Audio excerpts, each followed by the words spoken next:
Do you know that the Asante Kingdom once had a king named Osei Bonsu, and that his reign was marked by a fierce and decisive war with the British? In this episode of Black Stories Untold, we are going to uncover why the Asante had a ruler named Osei Bonsu, what led to his rise, and the deeper political and cultural context surrounding his rule. We will also delve into why the Asantes engaged in a brutal war with the British, what exactly triggered the conflict, and ultimately, who won the battle. This is a story of power, pride, betrayal, and resistance. And Black Stories Untold is here to reveal every detail behind this legendary conflict. It is customary in Asante tradition for kings, or Asante Heinis, to reign until their death. When a king passes on, succession typically follows the matrilineal line, where a close blood relative, often a nephew or a brother, is chosen through a series of council meetings by chiefs and other members of the royal family. This process ensures that leadership remains within the royal lineage, while also involving consensus and wisdom in decision-making. However, there have been notable exceptions to this traditional rule, with some kings being deposed due to unpopular leadership styles or perceived weakness. One such case was Nana Osei Kwame, who reigned from 1777 to 1797. He stood out for his reluctance to engage in warfare as a means of expanding or maintaining the Asante nation. Unlike his predecessors, he sought a more peaceful rule and dramatically reduced the number of human sacrifices, a decision that, although morally commendable, alienated many of his chiefs and subjects. To them, these sacrifices were deeply intertwined with spirituality, royal authority, and state power. By departing from this norm, Nana Osei Kwame lost the confidence of the Asante leadership and was eventually removed from power. He was succeeded by his brother Nana Opoku Fofi, who reigned briefly from 1797 until his death in 1799. Though his time on the throne was short, it was marked by a significant military confrontation. The Gaman tribe, who had long lived under Asante control, seized the opportunity to rebel and attempted to break free from Asante rule. This sparked a 15-month war, culminating in a fierce battle on the banks of the River Tano. The conflict ended with a devastating Asante victory, reaffirming their dominance and military strength in the region. Following Opoku Fofi's death, his younger brother, Nana Osei Tutu Kwame Asibe, known in history as Osei Bonsu, rose to the throne in 1799. His reign lasted until 1847-1824. The memory of his older brother Osei Kwame's timid leadership left a lasting impression on the kingdom, and Osei Bonsu was determined to take a different path. It could be said that his rule was a direct reaction to the pacifism of his predecessor. He was assertive, bold, and quick to deploy the Asante military when necessary, qualities that would soon bring him into direct military conflict with the British. To understand how the Asantes and the British came into confrontation, we must look at the British presence on the Gold Coast during this period. From 1752 to 1821, British interests were managed, staffed and controlled by a private organization known as the African Company of Merchants. This company was responsible for managing British trade and limited military presence along the coast. It appointed a governor to oversee daily operations and maintain a network of forts and trading posts, including the all-important Cape Coast Castle. At the top of this organization was the African Committee, composed of 9 members, 3 each from the major British port cities of London, Liverpool, and Bristol. These committee members were elected by a larger body of merchants and traders from their respective cities. each of whom paid an annual subscription fee of £2 to be part of the company. However, the true source of power and funding for the African company came from the British Parliament, which provided an annual grant to cover operations, including the company's London headquarters and the maintenance of 9 forts along the coast. The African Committee had the responsibility to report to key British institutions such as the Exchequer, the Admiralty, and the Secretary at War. These layers of oversight and financing reveal that although the company was officially private, it operated under the strategic interests of the British state, particularly as colonial ambitions deepened across Africa. Although the Asante nation had for many years wished to expand their direct influence, if not outright rule, over the coastal peoples, it took a tribal dispute to ignite a full-scale confrontation. This pivotal incident centered on a conflict between the Asantehene Osei Tutu Kwame and 2 chiefs from Western Asin, namely Kwajo Otibu and Kwaku Aputai. The dispute stemmed from a grave accusation. The Asante king ruled that the 2 chiefs had desecrated the grave of a sub-chief from Eastern Asin, stealing gold and sacred ornaments. In line with Asante judicial custom, Osei Tutu Kwame delivered a ruling demanding that the accused chiefs pay compensation for their misdeed. However, both men defied the royal order, refusing to acknowledge the authority of the Asantehene. This bold act of insubordination was not only a legal affront, it was a direct challenge to the authority of the Golden Stool itself. A state of war was promptly declared by Osei Tutu Kwame. Demonstrating both personal resolve and royal duty, the king himself led a formidable Asante army into Western Asin, where he decisively defeated the rebellious chiefs and their forces. Having been routed, Kwadwo Otibu and Kwaku Aputai fled in desperation to Fantaland, seeking sanctuary and protection under the Fante Confederacy, a long-time rival of Asante power along the southern coast. This act of harboring fugitives was perceived by Osei Tutu Kwame not as a gesture of mercy, but as an act of defiance. He demanded that the Fante chiefs surrender the 2 fugitives, fully aware that the traditional Asante punishment for defying royal orders would likely be severe, including torture and execution. However, the Fante chiefs, either out of solidarity, strategic resistance, or fear of losing face, refused to comply. They went a step further by insulting the king's emissary, an act of profound disrespect within Akan diplomatic culture. The insult was, in essence, a declaration of war, and war came swiftly and decisively. In May 1706, King Osei Tutu Kwame personally led the Asante army into Fante territory.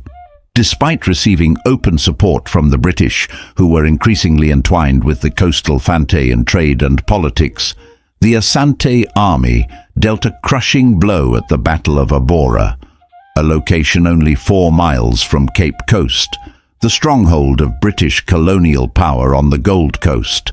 The British commander, Colonel George Torraine, who was stationed at Cape Coast Castle, watched from the walls as his Fante allies crumbled under the weight of Asante might. With their protectors defeated and the Asante army closing in, Kwadwo Otibu and Kwaku Aputai ran to Torane for protection, and he allowed them to take refuge within the castle, placing British interests directly in the crosshairs of Asante vengeance. The Asante forces, seizing the momentum, did not hesitate. The vanguard, led by the king of Denchira, a subject state within the Asante Empire, redirected their forces eastward, marching 10 miles along the coast toward Anomabu, where many Fante refugees had fled. On their way, the Asante army surrounded the Dutch-held Fort Amsterdam at Cormontine. The Dutch, with neither reinforcements nor local support, surrendered without resistance. a sign of just how intimidating the Asante war machine had become. At Anomabu, the situation was tense. The British fort there was modest in size, manned by a small garrison of just 29 men, including 5 officers of the African Company: White, Meredith, Swansea, Smith, and Barnes, with White in overall command.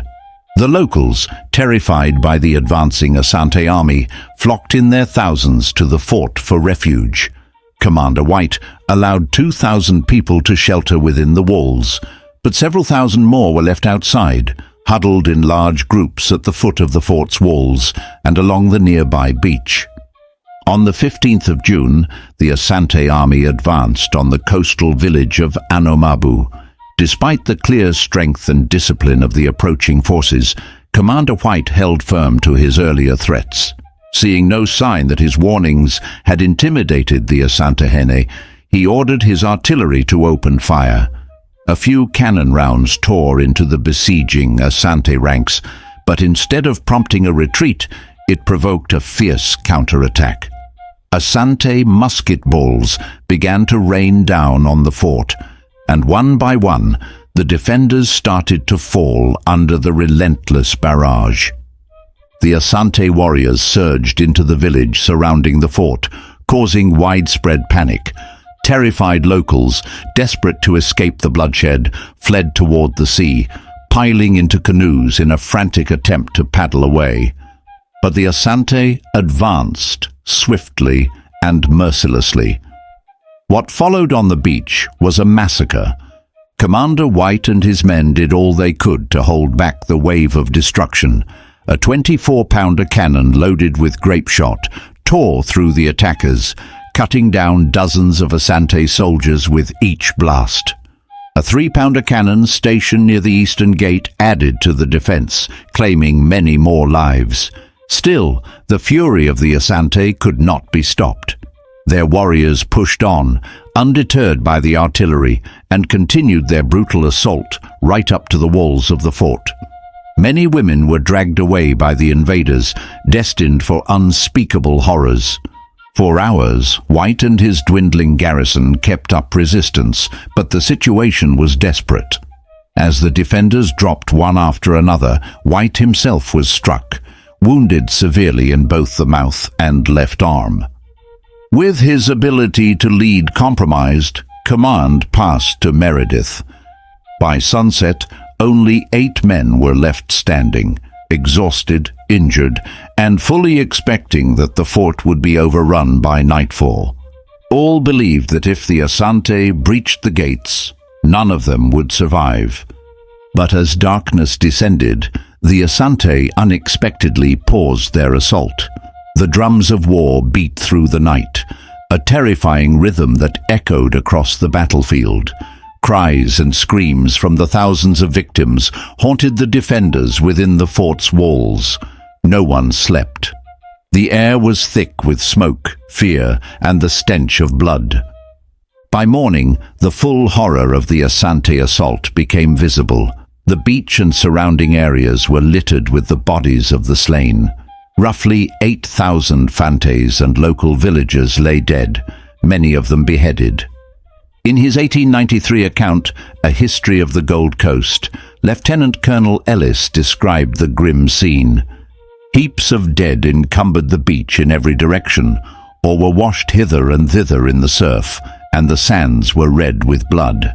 For a mile along the shore to the east, nothing was to be seen but flaming houses, or the black and charred ruins of those that had already been devoured by fire.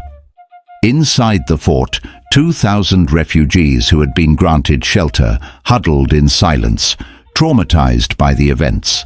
Out at sea, an additional 200 survivors clung to jagged rocks just off the coast, the last remnants of a once thriving community. These few, along with the survivors inside the fort, were all that remained of the local population of Anomabu. Soon after dawn, the Asante army once again advanced steadily toward the fort, and the defenders braced themselves, ready to sell their lives dearly.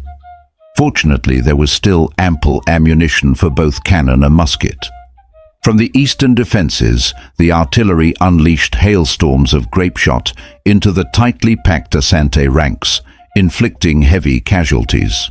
However, the western side of the fort was more vulnerable, as the walls were overlooked, and the defenders were soon forced to abandon their guns under withering fire from the Asante's Long Danes. There, resistance fell to Meredith and Swansea, who held their ground with muskets alone. The Asante were packed so densely that their musket balls often passed through one warrior and struck another behind.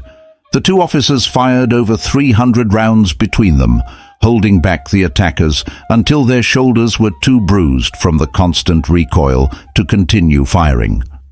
In the late afternoon, just as the defenders' fate seemed all but sealed, hope arrived in the form of 3 officers and a dozen men from Cape Coast Castle, who managed to navigate the perilous surf. They carried orders from Colonel Torrance to raise a white flag and initiate a truce with Osei Kwame.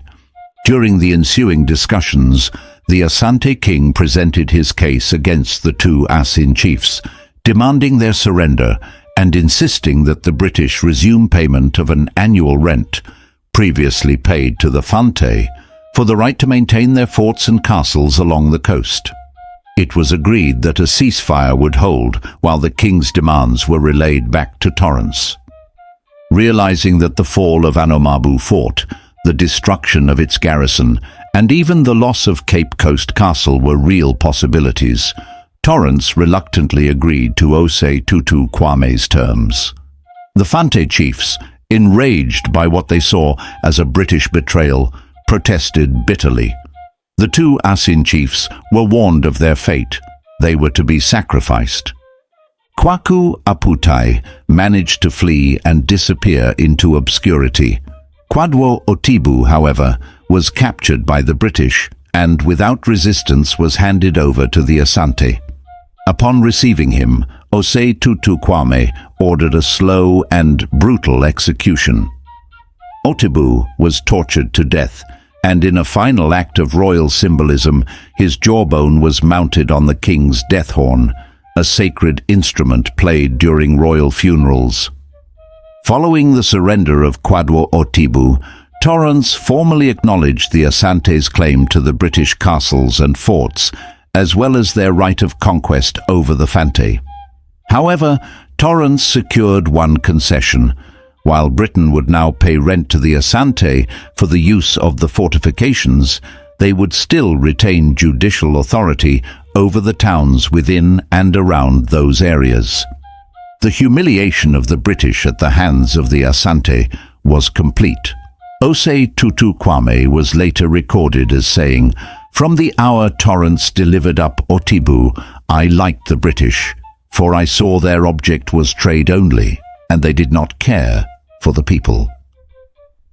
To mark his total victory, the king celebrated in October 1807 by swimming in the sea at Winneba, an act which earned him the title Bonsu, the Twi word for whale. In the eyes of his people, he now possessed the power of a whale, having extended Asante dominance to the coast and triumphed over both the Fante and the British. Despite Torrance's formal recognition of the Asante claim through military conquest, the Fantes rejected it and continued their resistance, with his new title, Osei Bonsu, returned in triumph with his army to Kumasi. In the absence of the Asante warriors, the Fantes attempted once again to re-establish their influence over the coastal regions. Fante armies were sent against the chiefs of Accra and Elmina. They were repelled at Accra, but managed to blockade Elmina and the Dutch garrison stationed in the castle. The chief of Elmina quickly sent word to Kumasi, informing Osei Bonsu of the Fante attempts to reclaim coastal authority. In response, an Asante army of 29,000 men was dispatched in 1811. As the Asante marched toward the coast, Both the British and Dutch chose to remain behind the walls of their respective forts, maintaining a stance of strict neutrality during the campaign. Meanwhile, the Fante and Asante armies maneuvered along the coastline, each side trying to gain a strategic advantage. Several clashes took place, including a particularly intense battle at Apam, yet neither side could secure a decisive victory. With heavy casualties at Apam and smallpox beginning to spread through the Asante camp, the generals Opoku Frefre and Apia Dankwa ultimately chose to withdraw their forces back to Kumasi. It was not until 1814 that an Asante army once again marched south to eliminate the lingering Fante threat to their newly claimed coastal territories. As before, both the Dutch and British remained onlookers, refusing to intervene. The Asante forces remained on the coast, operating around both Accra and Cape Coast, actively seeking out the combined Fante forces over a span of 2 years. Although there were no major battles during this campaign, the Asante eventually succeeded in capturing the two leading Fante chiefs, Kwadwo Kum and Kwao Saforo. Kwao Saforo was executed, while Kwadwo Kum, unwilling to face Asante punishment, took his own life. With their top leaders gone, Fante resistance collapsed, and Osei Bonsu could confidently declare that his empire had extended to the sea. The tribal lands of the Akiem, Akwapim, and the Fantalands were now brought under the authority of Asante-appointed governors. Osei Bonsu's earlier conclusion had proven correct. The British were concerned solely with trade. Yet, due to the recent parliamentary victory of the abolitionists, Britain's trade would no longer be centered on slavery. This presented a major challenge to the Asante, whose military expansion had long relied on capturing and selling slaves. In fact, the African Company had already acknowledged by 1809 that the Asante could not be expected to accept the end of a trade that was entirely consistent with their beliefs, customs, and moral framework, a trade that had, until then, been their primary source of wealth. This fundamental contradiction in interests would spark further conflicts throughout the century, and eventually lead to the African Company losing its position as Britain's chief representative on the Gold Coast. However, at that moment, in 1817, Britain's main concern was to stabilize relations with the Asante Kingdom in order to protect its economic and political presence in the region. The African Committee in London decided to act directly. They instructed Governor John Hope Smith, who had succeeded Colonel Torrance, to dispatch a mission to Kumasi to negotiate with the king for the establishment of a British embassy at his court. Hope Smith selected 4 officers from the African Company, assigning Thomas Bowditch, a clerk, to lead the negotiations and to keep a detailed record of the mission. The group departed from Cape Coast Castle on 22nd April 1817, accompanied by a retinue of porters and servants. It took nearly a month to reach Kumasi, arriving on the 19th of May. Along the way, they passed through Fante towns and villages, many of which had been devastated during previous Asante campaigns.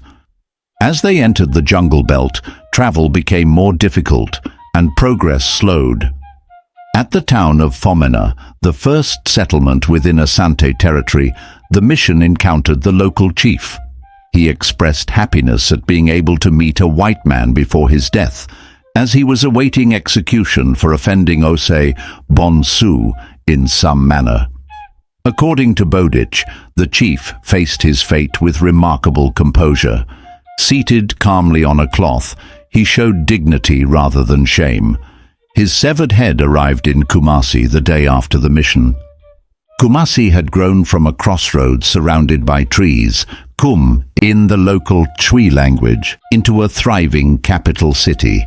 Situated on a hill above the Subin River, it was a center of political and commercial activity. When Bowditch and his party pushed their way through the 5,000 warriors sent by the king to welcome them, they found a city of 27 main streets, the largest of which, used for parades and receptions, was over 100 meters wide. The city was divided into named quarters, or abrono, with specific trades such as goldsmithing and umbrella making assigned to particular areas. Upon reaching the palace, the largest structure in the city, covering 5 acres, the delegation was formally received by Osei Bonsu. The palace was not only the royal residence, but also served as a political hub, where the Council of the Nation debated important matters. Bowditch described the palace in detail, noting its elaborately carved doors and windows, lavatories, and the wealth he saw in the form of gold ornaments and rich clothing. When his account was published in Britain, it was met with skepticism, as many could not accept that such a sophisticated city could exist in Africa.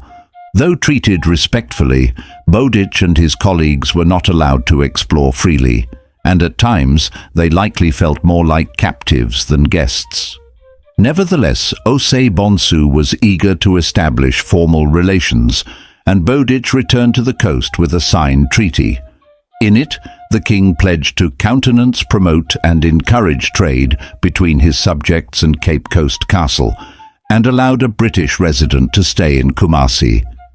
In return, the British officers in charge of the forts agreed to provide every protection in their power to any Asante who might require it. But this clause, point 7 of 10, would soon be put to the test. While the Asante army was away fighting the Jaman tribe in the north, the Komenda people on the coast attacked a group of visiting Asantes, beating them and expelling them from the town. Osei Bonsu, invoking the treaty, demanded redress from Governor Hope Smith.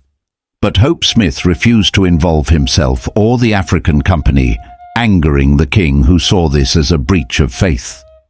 The London Committee was equally displeased and sent Joseph Dupuy to smooth tensions and formally serve as British consul to the Asante court, much to Hope Smith's irritation.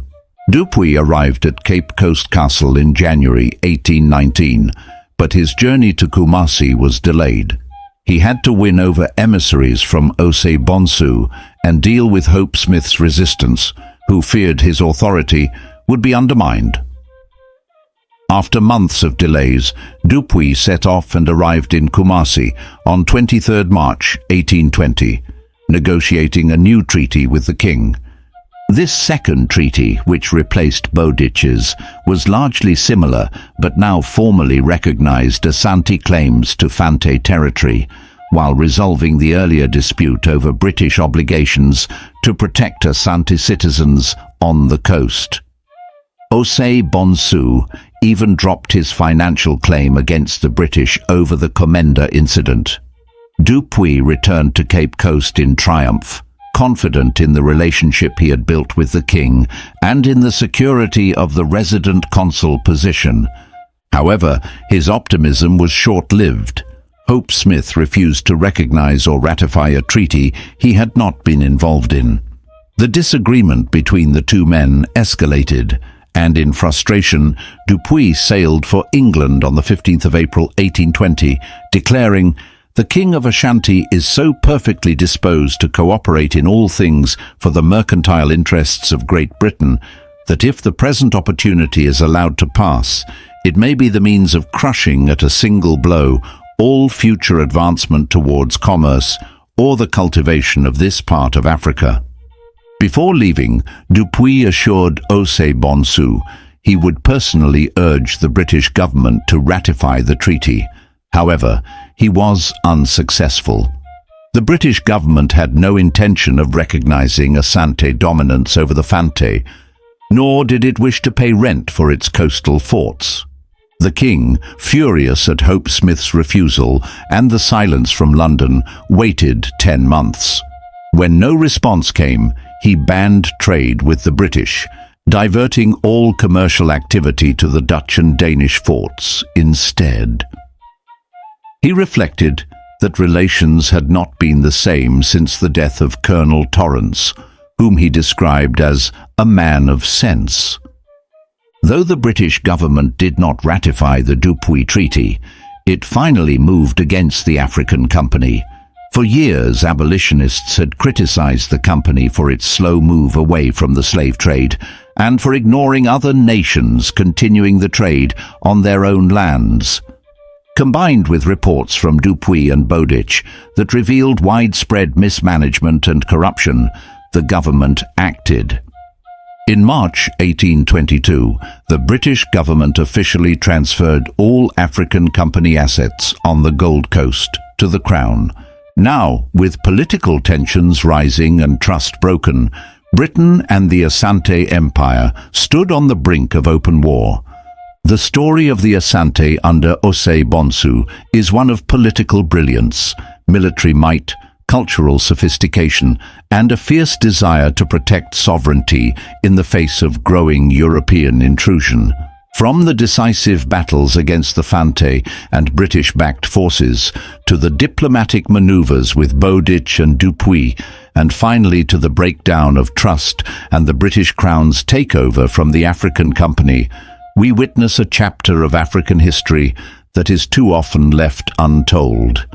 Osei Bonsu, the king who swam in the sea and earned the name Bonsu, meaning whale, did more than just lead his people.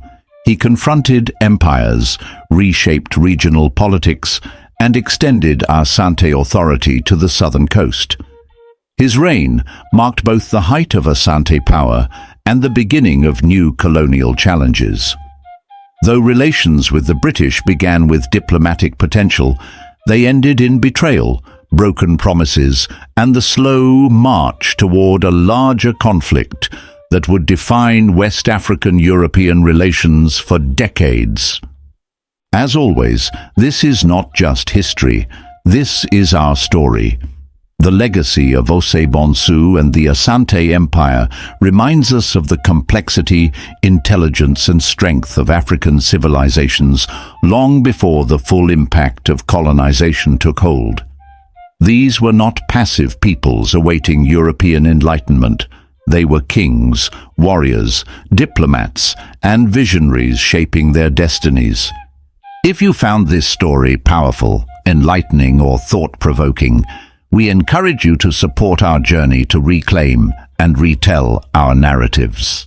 Subscribe to Black Stories Untold and be part of a growing community dedicated to revealing Africa's rich and hidden history, one truth at a time.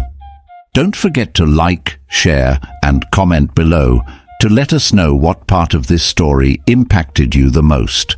More untold stories await.